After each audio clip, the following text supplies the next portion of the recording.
Kamusta na kayo? Hola, hola, everyone. What's poppin', everybody? My name is Nico Blitz. And I'm Jackie Ramirez. And this is the Mexipino podcast, coming in hot at episode 69.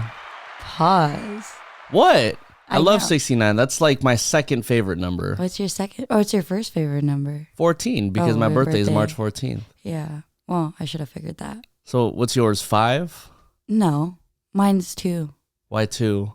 Because Derek Jeter, a baseball player. Yeah. I looked up to like the way he played growing up. My brother was number 2 growing up, so I was number 2. Yeah. So you wanted to be like your brother. I'm just kidding, babe. Anyway, that's how we're starting out with the podcast, everyone. Well, you know, we did want to, first of all, pay tribute to an LA legend, first and foremost. Jackie actually just got the news yesterday and shared it with me. Yeah, so for those who, you know, I guess not even just in LA, but all around, you know about Born and Raised, the clothing brand. And sadly, the owner and creator of Born and Raised, Sponto, he passed away recently, literally yesterday. And it's just so crazy. I mean, he's an LA legend. To go from being in the system, incarcerated, to creating a clothing brand, to beating cancer, terminal cancer at that, and then to sadly pass away the way that he did is what, you know, the word is being spread right now. Yeah. It's just insane. But I mean, his story is so inspirational. I mean, like I said, I just gave the few little highlight right now. You know, growing up, he didn't, from, you know, a lot of articles that I've read, he didn't have the best, childhood, or, you know, growing up, it was just very difficult for him. His mother was mentally ill. His dad faced his own challenges. And then he grows up in a system where, you know, it's constant going back into incarceration. He's going back for, I think he was maybe in and out for 10 years. That's insane. That's a long time. And he said that he created Born and Raised, the clothing brand, the idea of it, while he was in the hole, is what they call it in prison. And that's where the idea of Born and Raised came out. When he came out of being incarcerated, he created the clothing brand. A month after launching, he was diagnosed with terminal cancer. That's insane. And, you know, he was battling it for, you know, however long he did. And he was cancer-free. And he's been on Vogue. He's been, you know, doing collaborations with the Dodgers, with MLB, with Mr. Cartoon. There's so many collaborations that he's done that's so iconic to, you know, paying tribute to what a lot of people would perceive as, you know, ghetto or gangster, this and that. And that's just LA culture, you know. It's not that LA culture is ghetto or gangster.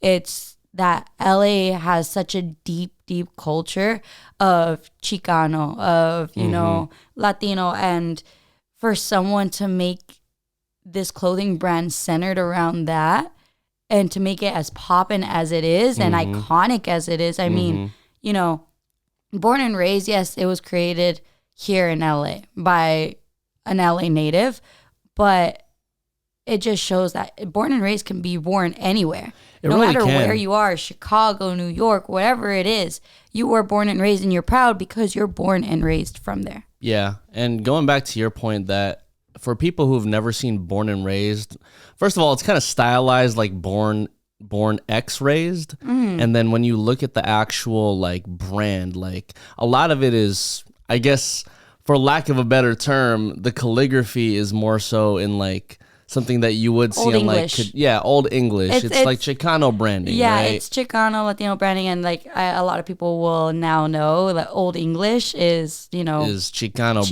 branding. Yeah, but to Jackie's point is that I actually got put onto this brand because of my barber, John, who's Filipino, and he would wear Born and Raised all the time. And so naturally, I just got hip to the brand.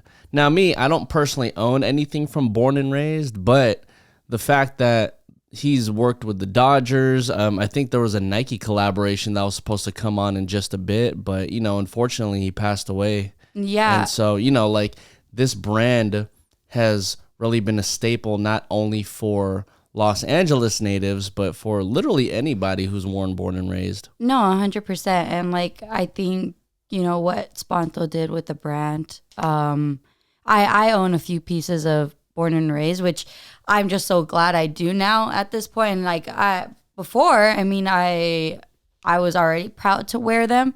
And even more so now, I'm proud because this holds like a deeper meaning more than it already did. Yeah. You know? Yeah. And a lot of people knew who he was. They would see him at Dodger games. They'd ask him to sign their jacket. And I think that's really dope. You know, you do something. He's from Venice. Yeah. And, you know, I bet walking around all over, like daily, you see people wearing Born and Raised. Yeah, yeah. You know, it's just a staple now. And I think now more so than ever, you're going to see a lot of more people wearing Born and Raised. And the crazy part is, like, you didn't even mention how he passed away.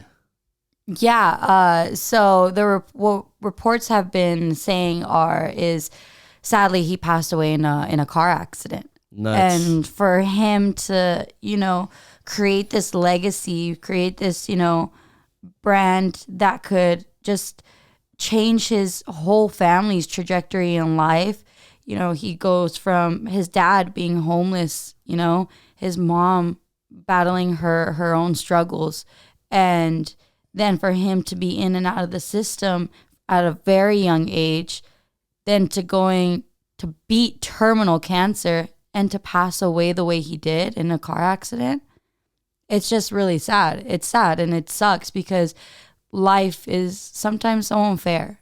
Yeah, you know? It is. I mean, I can't imagine having literally basically everything at the palm of your hands, right? Mm-hmm. Like you have everything set up not only for yourself, but for your family.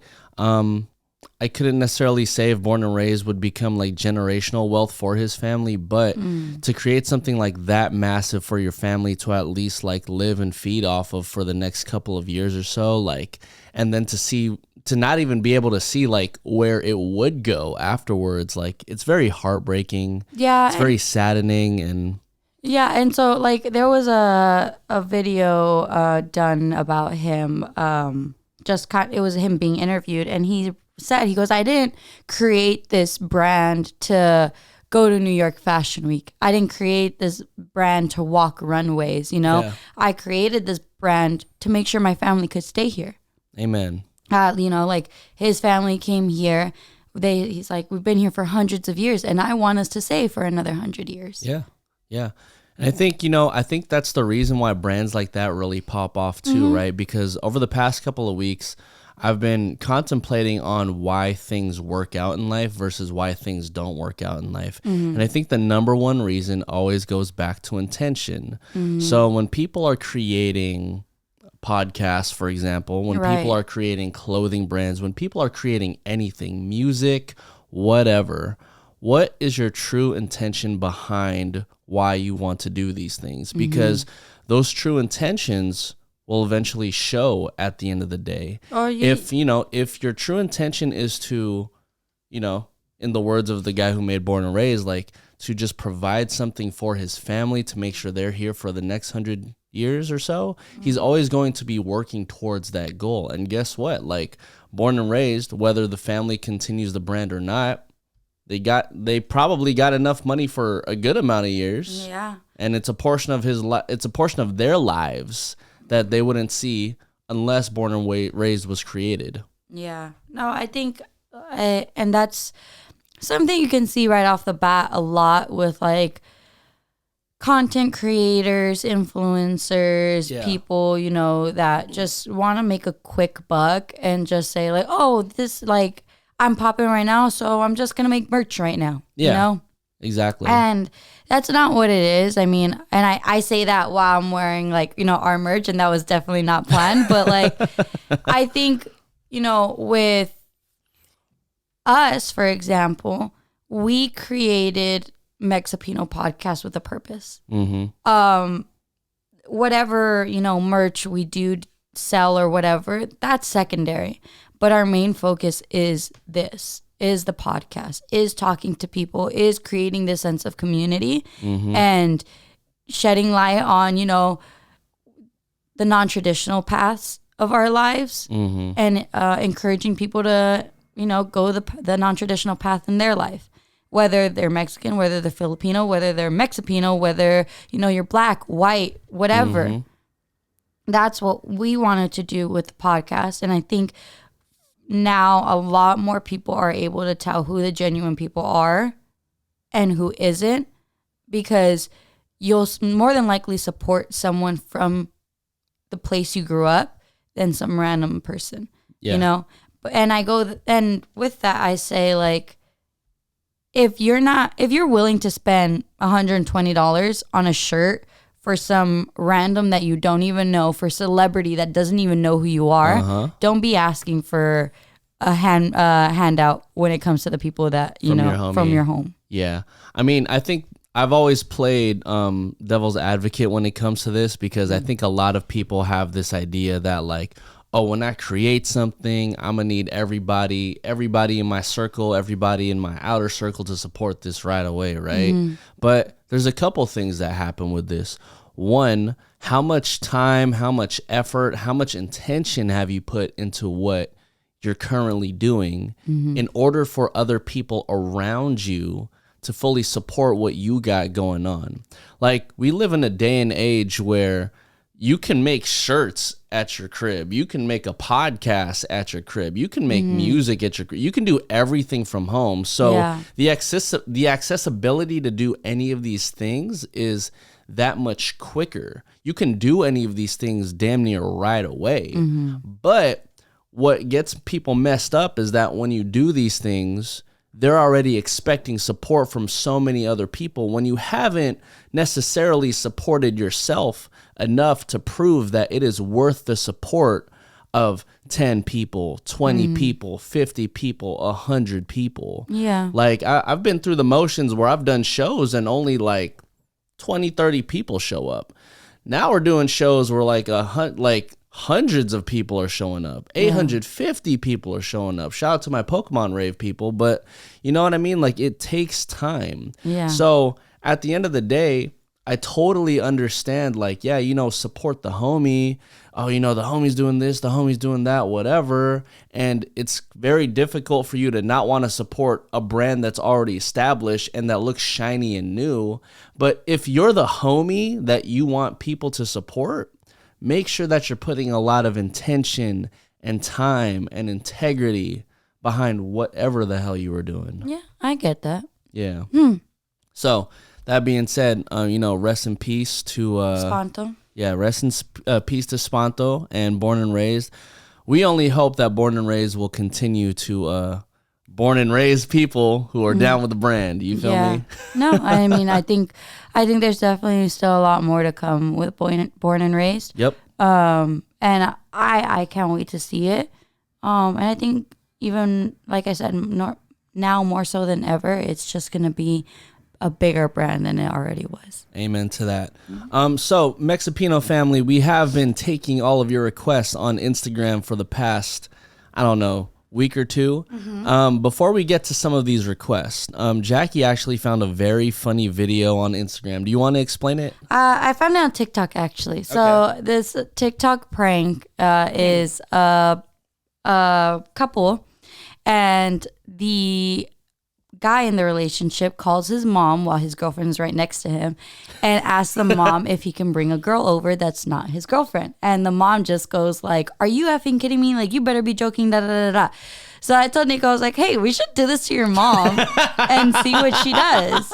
I'm very curious. I'm honestly very scared. Why? Because I don't know. I have a feeling your mom like just will support you in anything. Oh my God. Even infidelity? I mean, what? I don't know. So Nico's going to call his mom live on the podcast right now. If you guys are watching on YouTube, you'll see our reactions. Yes. If you're listening to audio version, go on YouTube and watch our reactions right now. But I'm super scared. Well, I'm like nervous. Well, I'm actually going to mute Jackie for the time being in case my mom accidentally hears her. So, also too, whatchamacallit? Oh, I was going to mention something. Yeah. I forgot what I was going to mention. Damn, I forgot what I was going to mention. It's okay. That's okay. All right, let's get to it. I'm going to call my mom right now, I'm so nervous. Oh, shit.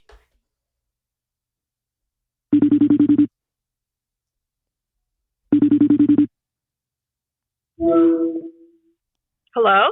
Hey, Mom. Hello? Mom, Yeah. you busy right now? I just got gas. I'm in a car.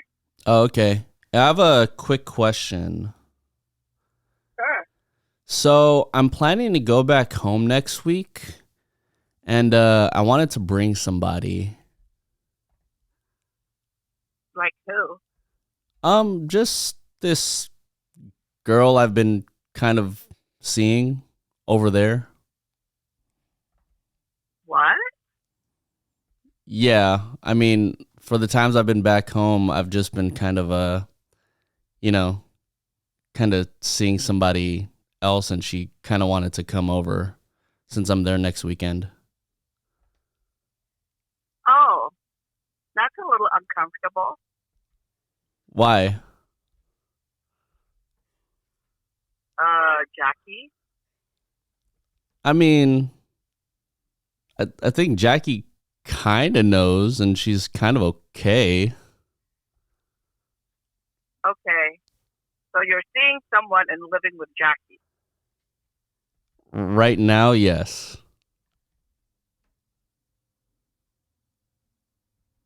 I'm not getting it.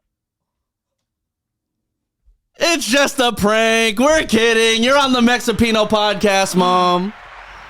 What the hell? Hi, Tita. God, you guys are so annoying. Why do you guys do this to me? Thank you for being in my defense, though. I really appreciate that.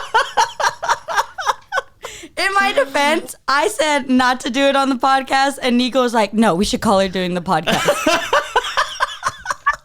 Oh my God, Nico, that's not. What did you think? You're a crazy fool. Or what?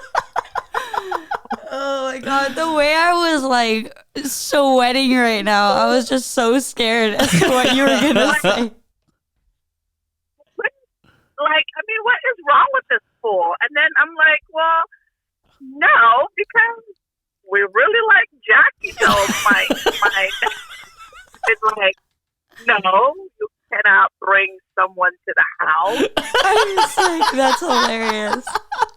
Oh Well, my God. Thanks for being our piece of daily content, Mom. We appreciate you over here at the Mexipino podcast. Of course, I would be content as usual. I'm sick. All right, have a good day, Mom. Have a good day. We love you, Tita. All right, love you guys. We love you. Bye. Bye. Yeah, my mom's a real one. She really said, I'm not getting it. She's like, I don't know what you're talking about. She's like, well, that's uncomfortable. I know. Oh my God. Like, she was trying so hard to like make sure she was like, please tell me you're not like cheating, like type of thing, without saying it. I know. Well, she was also trying not to be like she was trying to understand and also not be like rude, but then also defend you at the same time. Yeah, she was just like, but Jackie. That's oh my hilarious. God. I was waiting for a couple like putang inamos, you know what I'm saying? Yeah, I honestly thought she was going to go off because the way that she initially reacted, I thought she was going to go off on you a little bit more, but she was just truly trying to like, is he really like effing asking me this? Yeah, like, is he a fucking idiot? Yeah. That's crazy. Oh my God. Well, first off, shout out to my mom. She is always going to be our daily piece of content in one way or another. Shouts out to our group chat as well. Yeah, the trail. The trail. But, you know, it's funny because I totally would have thought she would have cussed me out in Tagalog, but I'm kind of glad she didn't because everybody on this podcast would not understand what the fuck she would be saying. Yeah, I'd literally have to ask you. I'm like, I'm sorry, what did she say? Could you just repeat that whole conversation again? I know. But this brings us to our next topic, y'all, that we actually got from our Instagram account. So shout out to one of our listeners. But they suggested, why don't we talk about the disadvantages about not being able to speak your culture's language. So for me, there is the Filipino language of Tagalog, and then for Jackie, there's Spanish. There's the Mexican language. Yeah. Spanish. The Mexican language? Is it the Mexican language? It's not the Mexican language. It's actually the second most used language in the world. There we go. That's what I'm talking about. Fact. So do we want to go over the Filipino language and the disadvantages, or the Spanish language first? I don't know. Okay, well, you know what? Let's go ahead with the Filipino language. So you could do that. yeah, so first of all, for the Filipino language, right? There's a lot. And I did a lot of like research over the past couple of days. But to give you guys perspective about what is going on, there is 71,000 plus islands in the Philippines, with over 170. 71,000. It's Yes. 7. It says. Or 7,100. I'm sorry. 7,100 islands in the Philippines. That's still wrong. 7,100. Yeah, 7,100. Yes. I played Yu-Gi-Oh! This is how I know it's 7,100. I just misspoke when I said 71,000, but it's 7,100. Are you sure? I'm Are you having like a sure. like a stroke or I'm something? 1,000% sure. Okay. So there's 7,100 islands in the Philippines. You said 71,000. And over 170 languages and dialects. Crazy. That's a lot to like know and learn. And No, it's a lot. It's definitely but if you think about it like this, right? In the US, there's English. But there's English in the West Coast. There's Ebonics, you know what I mean? There's like English in the East Coast. There's how they speak English in the South and the Midwest. Like it's all under English, but it's all different dialects. yeah, I get you. You know what I mean? But since my family is naturally born Tagalog born speakers, we're going to talk about Tagalog today. And Tagalog is the 4th largest spoken language in the United States. Wow. Yeah, but back in 2016, this was a study back then, according to the recent U.S. Census data, only about half of the 1.4 million Filipinos in California speak Tagalog, Ilocano, or Visayan. That's a little bit, no? Yeah, a little, really about half. Damn. Half of 1.4 million in California alone. You know, and this is just from observation, but because I'm like obviously with you. Yeah. But I feel like a lot of first gen and second gen Filipinos, and I think this goes for like, you know, Mexicans too on my side, don't speak their native tongue. Yeah. I mean, there's a couple reasons for it, right? So one of the big reasons is that when you're in the Philippines, and also mind you that English is basically the language of the Philippines. It's second nature over there, right? So when you're in the Philippines and your goal is to go to the US or go to Australia or go to Canada, you have to know English in order to get these high paying jobs. It's basically a requirement. Excuse me. So what's embedded in our culture's head is that if you don't know English, you're not going to be successful.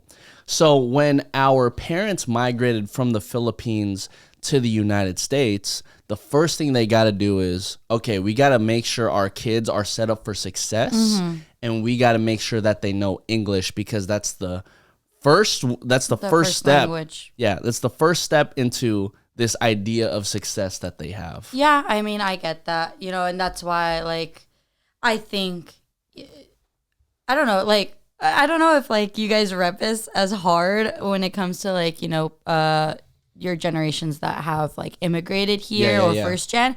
But, like, in Mexican and Latino culture, we always rep, like, if we say something wrong or in English, or if we don't know the word in English, we always say, like, oh, ESL gang. ESL? Oh. Like English second language. Yeah. And I'm not ESL, but like it's Yeah. just funny because, you know, I know a lot of like my friends who will say something wrong in English or they don't know how to say it in English, and they're just kind of like, oh, ESL I'm gang. so dead. I'm just like, ESL gang. stop. Like, that's so funny. That's hella so that was like pretty like normal for you growing up, ESL gang, like being like thrown out. Yeah, like that was just like more of like the funny like type of thing to, you know, or more so now recently, or I don't want to like take over. Like, Yeah, no, go ahead. but like now it's also like there's something for the first gen and second gen, Latinos that don't know Spanish. They're called no sabo kids. Yeah. And it's because no sabo means basically, no sabo kid is someone who either says a word wrong in Spanish or says the Spanglish version of it, or straight up just doesn't know how to correctly form Spanish language. And for me, I'm like, sometimes I'm just like, damn, like I don't know this word in Spanish. Like it's just not going to translate well for me. Yeah. So at times, I am a no sabo kid, and that's fine. As long as I learn, I'm okay. You know, it's not like you can be a no sabo kid and that's it. Like, no, I just need to learn more. I get you. And I said it before, my grandma took care of my cousins, my brother and I when we were younger, and she spoke only Spanish. And our Spanish when we were younger was so good. Like, it was just really good. And as I got older, she stopped taking care of me. I was able to stay home by myself, or my dad started working from home. Yeah. And so I lost my Spanish a little bit. And now I'm like, okay, I can understand you really, really well. How I can respond to you, it's going to take me a minute. It's going to take a while. Yeah. But I can still hold a conversation. Now, if I go to Mexico and I talk to my cousins over there, and the way that they speak Spanish over there is so freaking fast, I'm just like, oh my gosh, I think. Oh yeah, they're speaking it like it's a first language. Yeah, I'm just like, I literally don't know. Like, yeah. But I mean, it's just like, it's just one of those things where it's gonna happen. Yeah, I think relatively for like Filipinos, we don't have a necessary like a no sabos kid. Like we don't have that. But I think growing up, it was kind of weird if you spoke Tagalog, or it was kind of weird if you didn't speak English and you were around other Filipinos, right? So it was kind of like if you spoke Tagalog, Visaya, or, whatever Filipino language, I think a lot of us looked at you like, oh, well, you're kind of a fob. Like you're not one of us, like, oh, you don't speak English, ha ha ha, wooty woo type of situation. That's crazy. Never in like a bullying type of matter, but more so like, I guess it was kind of engraved in our heads. Like if you don't know English, then, you're kind of like weird to us. Or if all you knew was Tagalog, then you're not really Americanized. And we don't want to necessarily be associated with someone who's not an Americanized Filipino. Yeah, and I think for like both our cultures, it's very known to be like, to have like our parent or the older generations name their kids certain names too, to give them a better chance. I get you. Like I know Mexicans named Jerry. Yeah. And it's I know Mexicans, like, that have white sounding names. So that way, when it comes to jobs, it's okay, this sounds like a white person. Yeah. The way, our families want us to learn English and speak proper English is to give us a chance. I definitely I call it my customer service voice, but like, I will talk to people a certain way over the phone, so that way I know I'm getting the best service that I can, or I have the best opportunity for a job that I can. And no one's ever told me like, oh, I thought you were white. No, but if, I can stand out and bring my chances higher to, whether it comes to a job or getting treated better, I think, that happens in our cultures too. Yeah. I think for Filipinos, though, Filipinos don't have that issue of wanting to like change their name to make it like sound more Americanized, right? So for instance, like, I mean, my name is Nicolas. There's no H, there's no K, there's no none of that. It doesn't look German or anything, but it's just straight up Nicolas Triunfante. And I can honestly vouch like that a lot of my friends, they have like, I guess you would want to call them like basic Filipino names, like a Chris or like Christopher, for example. Right. Or like it's never like Bob, right? It's never like a Jerry or anything like. I don't even think I have any friends who are named Jerry. But you know what I mean? Like, I don't think Filipinos necessarily have that issue of like wanting to change your name, because I think at the core too, Filipinos are so proud of their identity. So if we can keep it in like a Filipino-ish name, like, then by all means. And basically, the most basic Filipino names, which a lot of Filipinos have, are just from the Bible. So you'll get like Joseph. You know what I mean? You'll get like, you might get a Jesus every so often. You know what I mean? You might get like a Mary. I've never met a Filipino Jesus. Well, we have Jesus Sepulveda, who is Mexican, but as y'all know, Mexicans and Filipinos are basically the same damn thing. Well, I know that there's a lot of JRs. Yeah, there's like JR Aquino. So is it like, but is like JR like just junior? No. Oh, okay. No, JR is probably like, I mean, in some cases it might be junior, right? But we got a lot of juniors. Mexicans, we got a lot of juniors. Oh, no. I think in the Philippines, like, we do not do too many juniors. There's only a couple friends. Matter of fact, I don't know anybody in my immediate circle who has like a junior in their name, right? Interesting. I think probably just one of my friends, his name is Gil. It's like Gil Galabutan Jr. or something of that sort, right? Way to but put that's his about government out there. I mean, I totally butchered his last names, but shout out to my boy Gil, coming all the way from Cebu.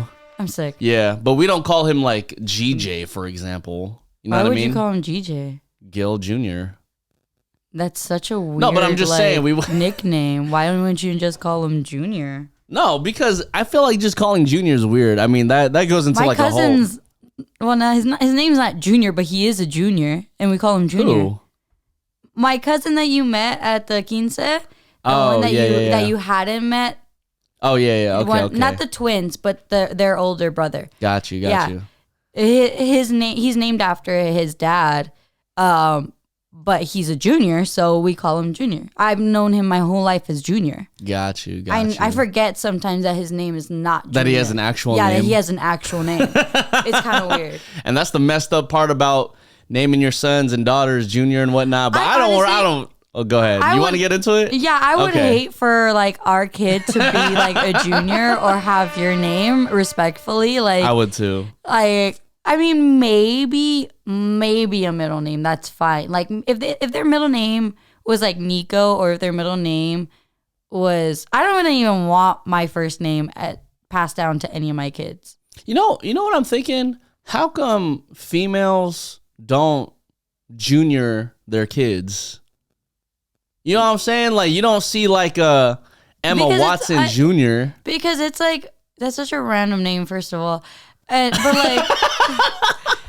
like, I don't know. I think it's like a male thing to do that because they're carrying on the family name. Does that make sense? Yeah. Because, typically the offspring get the dad's last name, so they're carrying on the family name, so they would get the title of like a junior. But we live in 2023, so what if you got what if you got like two lesbians? Like can you have a junior then? Yeah, I mean, I don't know. That's a very good question, actually. Right? But I wouldn't. I mean, I've always wanted to change my name. Yeah. I've always I hated Jacqueline. Jacqueline sounds like a bitch. I'll be straight up. It sounds like a bitch.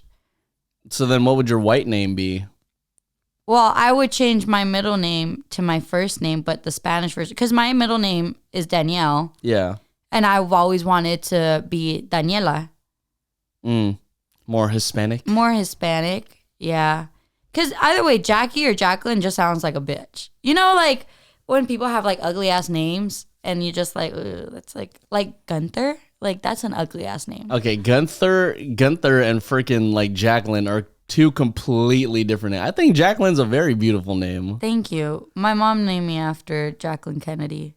Nice. Yeah, because she liked how she was always proper and pretty. And yeah, I'm named after a Kennedy. Well, amen to that. Going back to the examples of not being able to speak Tagalog. So I have a couple. One. Oh, and the Bible. You'd obviously not be able to understand your family members at family parties. True. Right? So that's one. Two, when I was back in the Philippines in January, which seemed like eons ago, it was so hard. It was so hard to try to speak Tagalog and for them to speak English to me, because it was just this constant like battle of like, damn, how the hell do I say this in Tagalog. And then my cousins and my ate bebe being like, hindi siya marunong Tagalog. Like, he doesn't know how to speak Tagalog. Aww, you know what I mean? That sucks. And so it would be this battle of like, okay, I got my Google Translator right here. I got the Wi-Fi. I have to speak in this, and then I'm going to figure out how to say it in Tagalog. Aww. But the other important thing that we've been talking about on this podcast for the entire time was that you wouldn't get the Filipino discounts. Oh. You know what I'm saying? I think financially, that is the most important thing. If you don't know Tagalog, you will not get the Filipino discount At anywhere. least a basic, you know. I feel like I could it'd be a stretch. I feel like me being Mexican, I could still get a Filipino discount. Yeah, just because low-key. I'd be like, Diba? you know, yeah, all I have to say is diba or kamusta na. Kamusta? Siyempre. Yeah, or be like, I don't know. I just know the very, very, very basics. Yeah. And be like, because then the rest of the conversation could be carried on in English, and I'm like, for okay, sure, cool. for sure. I mean, you got to think of so. I follow this Instagram account called Complex Philippines, right? Halika dito. Halika dito. But basically, there's a video of Bruno Mars performing in the Philippines, right? And this is the advantage to knowing some Tagalog, right? Like, he didn't speak too much, but he spoke a little bit of Tagalog during his set. And literally, when I tell you the entire crowd's like just uproared with joy, they're like, ah! Oh my God. I'm like, oh my God. You need to show me that video. Huh? You need to show me that video. I'll show you the video. Yeah. But basically, even if you know just a little bit, like, Filipinos are just so proud to know that someone of like Filipino descent knows a little bit of whatever Filipino language it is, and they will champion it so hard. See, like, and that's the difference with, I think, Spanish. Mm-hmm. If you don't know Spanish and you're Mexican or you're Guatemalan or you're whatever you are, it's almost like looked down upon if you don't know the native tongue. Yeah. It's like, well, why don't you know it? Like, you have Spanish speaking parents. Yeah. Why don't you know it? Yeah. It's just like, well, you know, sometimes my parents may never have taught me, or for whatever person, like, you know, their case is different. I know people who have solely Spanish speaking parents and will respond to them in English. Ooh, yeah, you know? Yeah. But they understand their parents fully, but they can't reply to them in Spanish, you know? I do the same thing when I have family members talk to me in Tagalog, and, you know, I'll only reply a little bit in Tagalog, but it's like 95% English. Yeah. That's me. No, but I think for like, luckily I'm in a case where I understand. I can read Spanish a lot better than I can write it. Okay. Which is super interesting. Like, I remember going to the doctor's office when I was younger and just looking at the, you know, the hazard thingy. Yeah. And I would just read it in Spanish just to know that I can translate it in my head. Oh, sick. Speaking it now, I do like struggle a little bit with like words. For the most part, like, I can carry a conversation, but there's just sometimes I just don't know a word. I'm like, I get you. I get you. And even when I'm talking to my grandmas, you know, they're understanding enough to be like, I can ask them, like, I don't know how to say this. Like, can you remind me? And then, like, it's like, oh, okay. Like, I should have known that, you know? Yeah. It's just stuck in the back of my head somewhere. Well, I feel like for Spanish-speaking people, and especially your family, right? I don't know if this goes on like any Spanish-speaking household, but I want to draw a comparison between the way Denise, Jackie's sister-in-law, talks to Isla, her niece. Denise's daughter. And then I want to compare how my sister Sabrina speaks to her kids, Chance and Bria. So one thing that I'll notice is that with Denise, she will say like agua, water. Like, she will say the word in Spanish and then she will repeat it in English. And Denise not knowing that I'm right there too, and I'll be like, oh, so that's what that means. Like, agua means water. You're getting a Spanish lesson too. Yeah, like, I'm getting the Spanish lesson too. So there's a lot of reinforcement that occurs with the language. So I notice a lot of Spanish speakers, And, you know, whether it be like public speakers and whatnot, like they will say it in English and then they will say it again in Spanish. Like, for example, when we were at Jackie's cousin's quince, the priest was saying stuff in English and then he was repeating it in Spanish.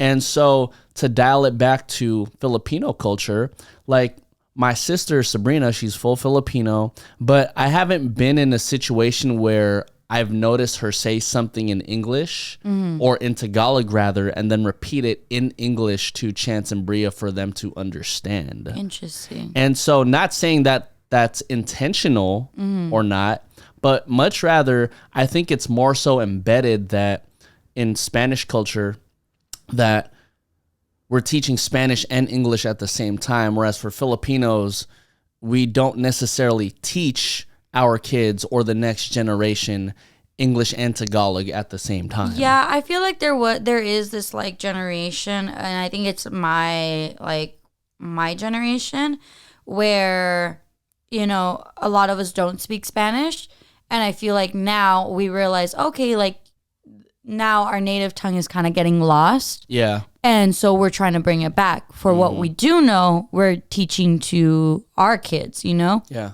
And I do like, I give my sister-in-law credit because, like you said, she'll teach my niece both English and Spanish.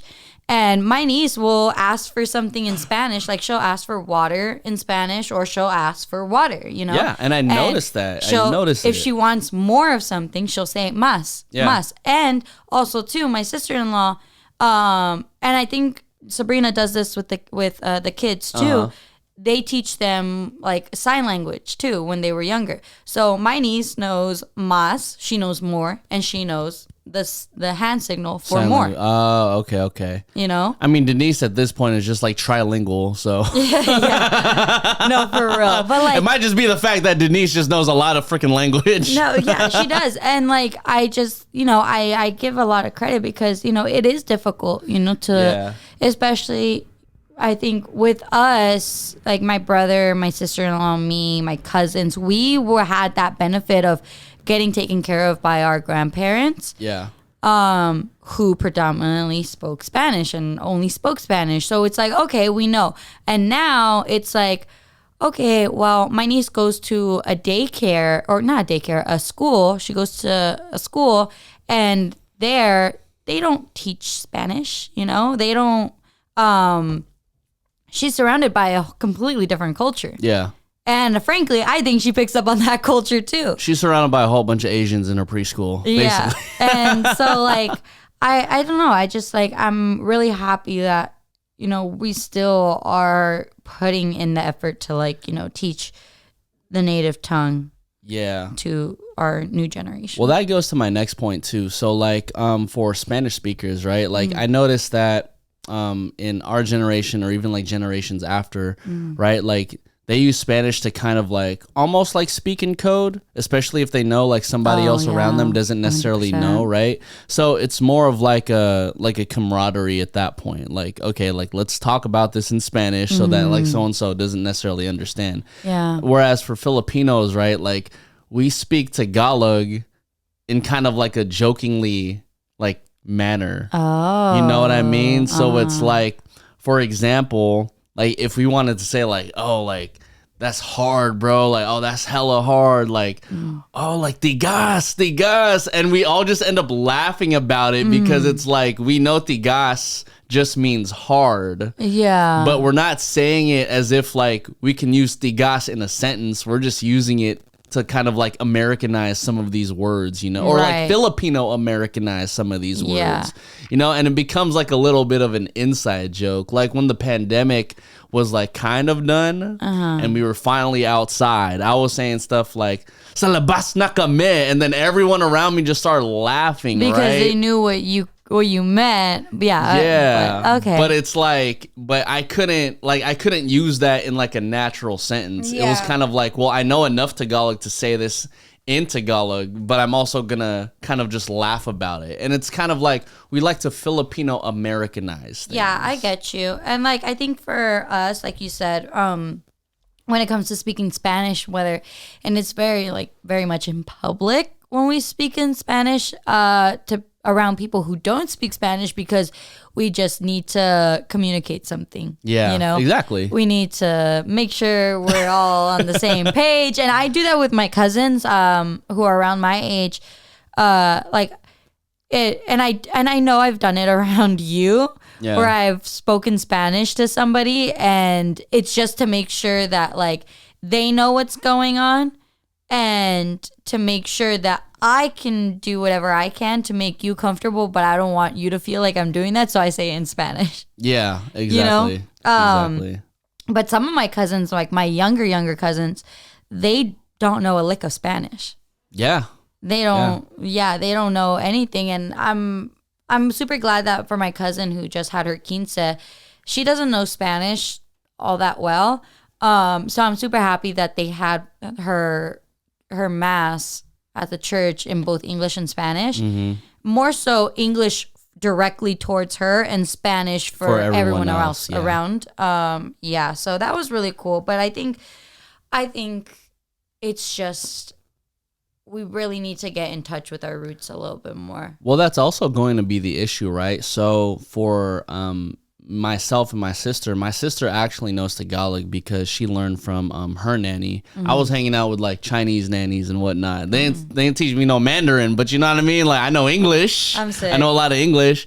But the issue that is now happening is that like for the generations like after us, right? Mm-hmm. Like Tagalog might not even be in their like repertoire of languages, you know? Like they might not even get the chance to like learn Tagalog from us, but that's because we didn't get the opportunity to learn it from our parents, and it goes back to the colonialism, you know? Yeah. And the irony of it all is that now I think there are a lot more resources that are popping up in order for us to continue to learn these languages and to continue our heritage over here in the United States. I think we're almost, if not finally, past that hump of like, we got to Americanize our kids. Now we're like, okay, now that we're like fully here and we're established, let's go back to our roots and teach everybody what our roots are. Yeah. You know, I think like there's always room to learn. There's always room to learn when it comes to speaking your native tongue, whether you can get that from your family or, you know, get it from other resources, whether it's, you know, Duolingo, you know, whether it's whatever, whether it's what you see on TikTok, whether it's what you see on Instagram. Like I know there's Tagalog Time Pat. Yeah. Yeah. And there's a whole bunch. I know that a lot of people have said that Duolingo has helped them with their Spanish. And I've done just, you know, different apps where it's just kind of like, okay, I want to learn more of this. I want to learn more of that. I've brushed up on my Japanese. I've brushed up on my Spanish. Mm-hmm. I've tried learning Tagalog, you know, and it's like there's definitely resources out there to learn your home language. Yes, and I do want to present some of these resources, at least for Tagalog, right? Uh-huh. Because, I mean, frankly, you could kind of learn Spanish damn near anywhere, right? Yeah. But for Tagalog specifically, it's very difficult to find some of these resources. Well, first and foremost, I want to give a huge shout out to the Harvard Philippine Forum co-president Eleanor Wickstrom, because of her, Harvard is now offering Tagalog classes for the first time in university history. It actually occurred this past year, 2022, 2023. Sick. Yeah. So if you're going to Harvard and you want to learn Tagalog, there you go. Period. But, you know, there are a couple other schools where you can learn Tagalog and that have already offered Tagalog as a course. UCSD is one of them. Wow. Cornell, University of Hawaii. Andy. Cornell. Yeah, shouts out to Andy. College of Mount St. Vincent, George Washington University, University of Pennsylvania, excuse me. I think you need to go to English classes, babe. I need to go to English class now. University of Pennsylvania. And also outside of the United States, you could go to Humboldt, University of Berlin, which is in Germany. Humboldt. And also Tupper Secondary School in East Vancouver. Vancouver makes sense. Yeah. But if you either don't have the means to go to any of these schools or aren't going to these schools, honestly, Tagalog Time Pat on Instagram or TikTok and even YouTube. She is popping, ladies and gentlemen. I really want Tagalog Time Pat on this damn podcast because she will. Yeah, well, she'll break everything down, right? Like she'll break everything down based to like syllable pronunciation, to when to use certain words in context. She'll repeat words in English and then in Tagalog. And then if you go on her link in bio, I'm like such a champion for this girl. But like if you go to her link in bio, she has like Amazon links, but she has Amazon links of like all these resources of like books that you can read, her recommendations. She's also selling like books of her own for like, you know, kids to read and whatnot. So, cool. You know, it's really cool. But before we get into Jackie's portion too, there is one other reason why you should learn Tagalog. And this comes down to an Instagram video that I found the other day. What if we wrap it with that? You want to wrap it with that? Yeah. Okay, cool. Okay. Let's do it. All right. So, okay, mine's going to be super quick because obviously like I think Spanish is more just like I don't know, common. It is. It definitely is. It's more common. Spanish is, fun fact, the official language of 20 countries. 20 countries, and is the second most spoken language in the world. That's insane. That's literally insane. That's cool. So to all the Karens out there that like start complaining when you hear people speak Spanish, get with the fucking program, bitch. Yeah. It's literally the second most spoken language in the world. Catch up or get lost. That's all I have to say that. But anyway, I know like a lot of people talk about Spanish being like a romantic language. Yeah. And it is. It's like, I think the top 5 like romance languages are Spanish, French. Oui, oui.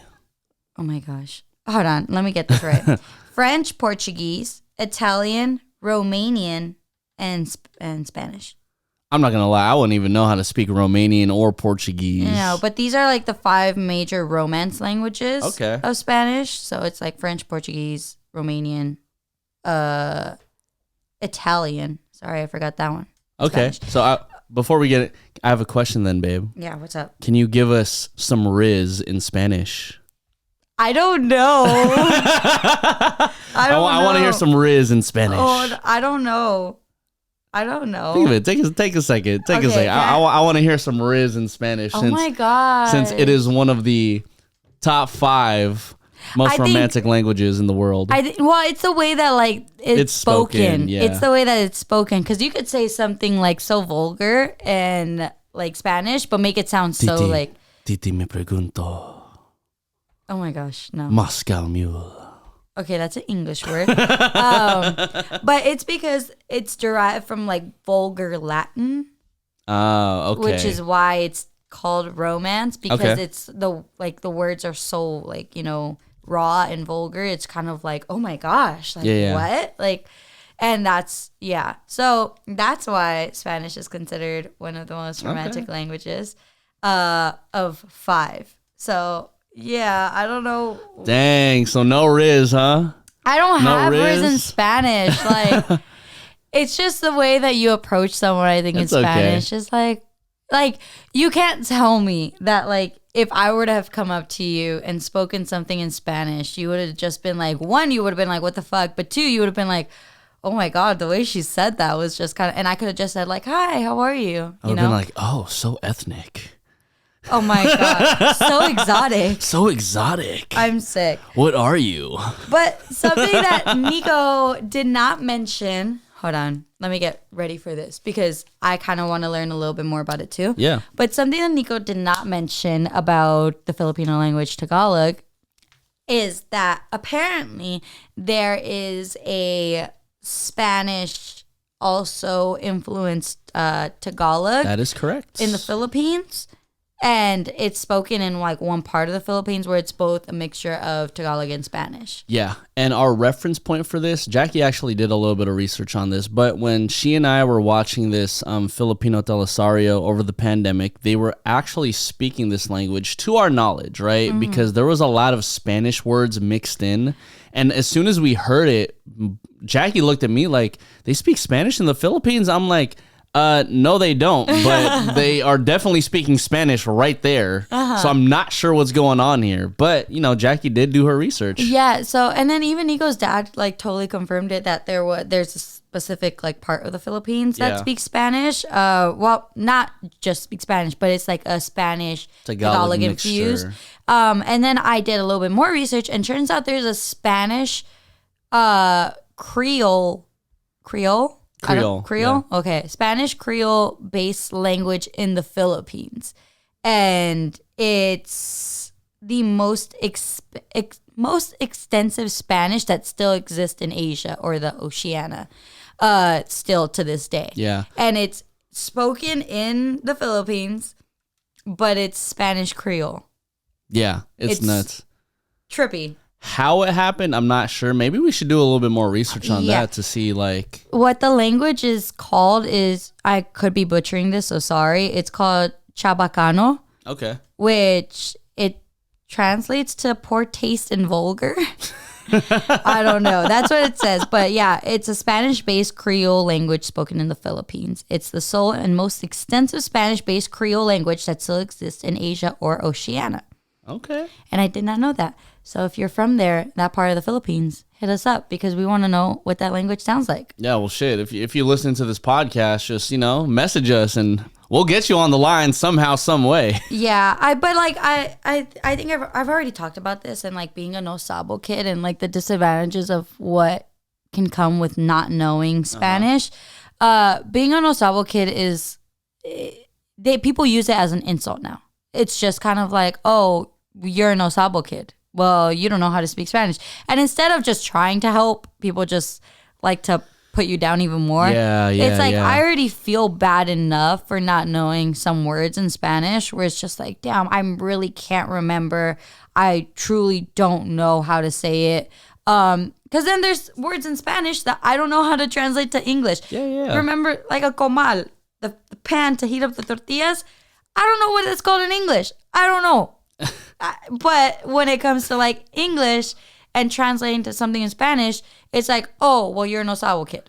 It's just like, I can't win. No one can win. Yeah. Yeah. No one could win. And it's very difficult to hold conversations when you have struggles with your native tongue when it comes to like, the older generation, whether it's your grandparents, your great grandparents, your family members that only speak Spanish or that they're not confident enough to speak in English. Mm-hmm. You're not confident enough to speak in Spanish. And there's just kind of that barrier where it's just like, okay, I want to talk to them, but you also get a social anxiety.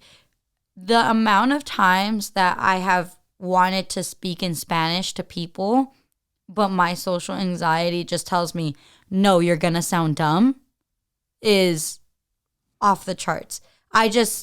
I'm ready. I plan out conversations in my head. That's how like intense it can be when I don't speak or when I have difficulty speaking Spanish.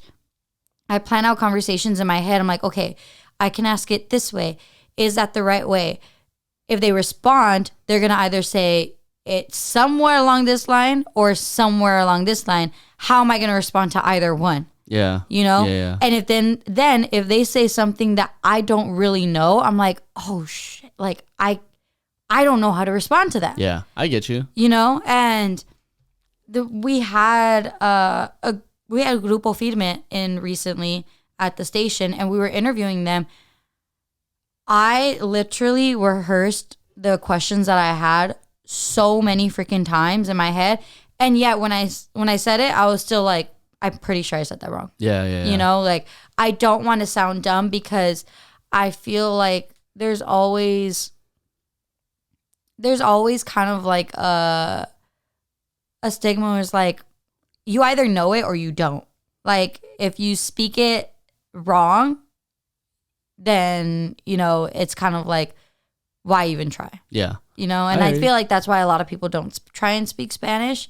It's like it's that fear of like sounding dumb and then if you sound dumb or you say it incorrectly, no sabo kid. See, so the way I approach everything, especially, when it comes to Tagalog specifically, like I will say what I think I'm saying, right? And then if my family looks at me like they don't know what the hell I just said, then I kind of make fun of myself, like, damn, I don't know what I said, so just teach me what the hell, like, just teach me what to say, right? Because so I will basically willingly put myself to like look dumb in order for someone else to educate me. Yeah. You know what I mean? Like, and you know, I mean, I think at the end of the day, people just don't want to look foolish, but in order to make yourself like open to like learning something, at least from my perspective, and this is how I approach it, like in order for me to learn something, like I have to look a little bit dumb. I have to know like, oh, well, I didn't do this right.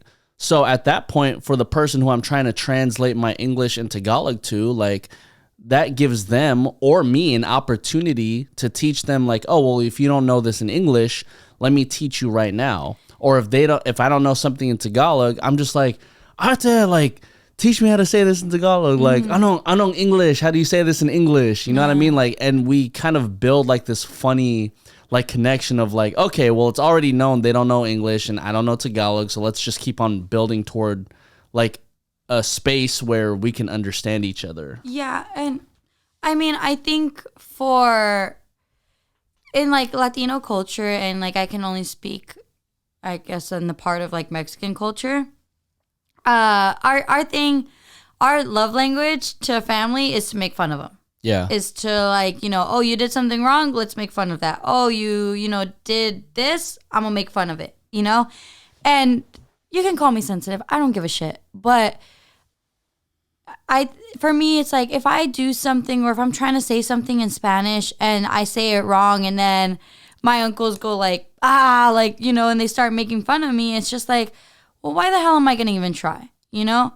If you're gonna make fun of me for not knowing a language, if you're going to make fun of me for trying to know a language or trying to say something and then call me a no sabo kid, it's like, well, at least I'm fucking trying. Yeah. You know?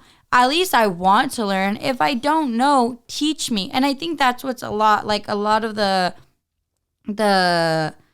internet warriors, you can call them or whatever, internet trolls, they always are so quick to be like, oh, this kid's a no sabo kid. You know? People will say it when we put this clip up that I'm a no sabo kid. Yeah, I'm a fucking no sabo kid. For some instances, I am. For some instances, I'm not. You know? But I am educated. I am trying to get educated. You know? Yeah. And you know, just because I didn't learn it directly from my parents, the whole language, or directly from my grandparents, the whole language, you're gonna scrutinize me for that? Yeah. It's like, it's difficult to please the people within your community because the people in your community are the ones that are so quick to tear you down.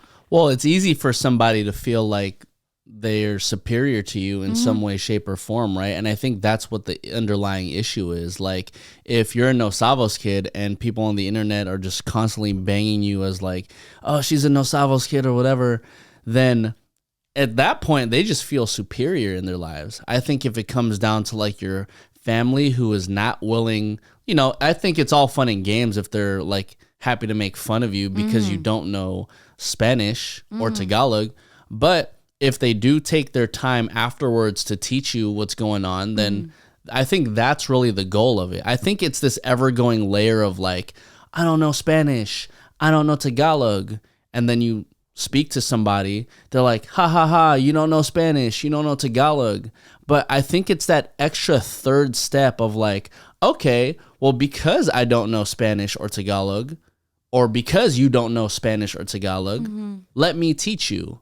Let me be willing to learn. Yeah. I think that's the layer that's missing in this entire situation, right? That applies both to Spanish-speaking people and Tagalog or Filipino-speaking people. Yeah. And once we get to a point where we are willing to teach and also willing to be taught, then we can actually continue a more peaceful world and not have a no sabos kid. No sabo kid. We can actually not make fun of people who are only speaking Tagalog or cannot speak English or any of these combinations that we've been talking about throughout this entire podcast. So let's get to that third layer, ladies and gentlemen. Yeah, let's do it. Let's get to that third layer. And before we get to that third layer, we will gladly talk about this layer of a podcast, or rather of a clip that I want to play so eloquently. So, this is why you should learn Tagalog, ladies and gentlemen. I'm going to play this for Jackie. We're going to see what she may or may not understand. I don't understand. And I will ask her the same question. Okay. You ready? No. May tatanong ako sa'yo. Ano yun? Pag namatay ako, sino yung pwede mong ipalit sa akin? Kahit sino. Kahit sino, kahit Oo, sino. kahit sino. Sige. Isa sa mga kaibigan mo. Sino sa kanila? Si Iwana. Bakit si Wana? Di gusto mo siya. Tangay! Gusto mo, hindi nga. Gusto mo Kasi siya. sabi mo Bakit kahit siya nga eh? sino. Hindi pwede mo Sabi mo dapat kahit kapag sino. namatay ako, kasama mo ako sa hukay. Kasama Putangin na mo mo, sa hukay. ba't ako sasama Dapat, sa'yo? hindi, kasama mo siya. Sabi mo kahit sino. Hindi nga pwede yun. Dapat ako lang. Ulog, sabi mo kanina kahit sino. Tapos ngayon, Hindi, ikaw wala. lang. Tangan ng tanongin, walang tamang sagot. Oh, dapat ako lang, no? May tatanong ako. Oh my I God! like how Nico's the only one laughing because my I God. literally did not understand a single word. Okay, so for anybody who was also listening to that and did not understand what the hell was going on, the girl had asked him, "Hey babe, when I die, who is somebody that you would want to replace me?" Uh-oh. And then he said, like, what kind of question is that? And then she said, no, well, just answer the question. And then he said, one of your friends, Juana.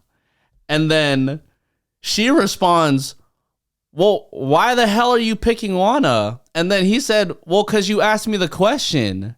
And then she said, well, when I asked you the question, you're supposed to say, oh no, like, I don't want to replace you with anybody. Like, it's you and only you for the rest of my life. And then he said, well, that's why I wanted to, that's what I was getting at, but you wanted me to answer with somebody else. So he said, that's a stupid ass question because he said, that's a stupid ass question because you kept on grilling me to answer the question. That sounds like in that something, way. That definitely sounds like something I tell myself. That's hella funny. That's hella funny. So babe, when I die, who are you replacing me with? No one. Not even Michael B. Jordan? No. No. Who, when I die, who are you replacing me with? Nobody. It's just you and only you for I'm the rest sick. of my life, ladies and gentlemen. My name is Nico Blitz. I'm Jackie Ramirez. And this is the Mexipino podcast. See you on episode 70. Peace. Adios.